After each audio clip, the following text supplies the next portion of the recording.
Hi guys, so today the culture I'll be talking about is the Latino culture in Omaha. The first time they arrived in our community was the first permanent residents arrived around 1860, and that was with the arrival of railroads. Why did they come to this community was for that exact reason, which was be able to provide jobs with the introduction of the railroad system, and with those jobs, that also allowed them kind of a stability within Omaha, so they were able to provide for their family, have a place to live, which made them want to stay.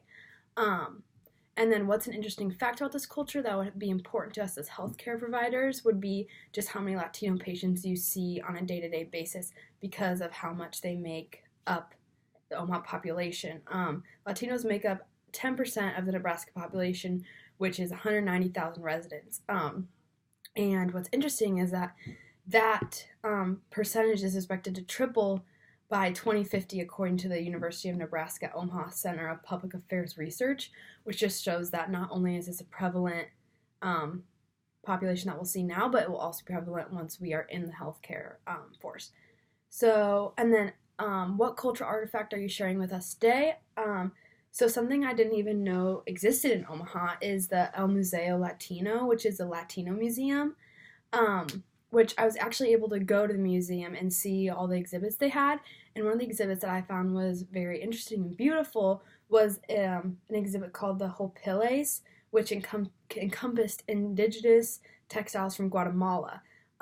Which I obviously couldn't take any from the museum, but I have something at home that looks very similar to what I was able to see there. Obviously not as intricate, and I don't know exactly where this came from, but it looks similar to this. So this is a blanket I have, but the type of weaving that it is really kind of encompassed what I was able to see.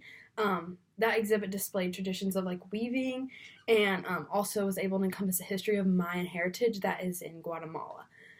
So I just found that really interesting and something that I didn't know existed in Omaha, so it was really cool to go see that.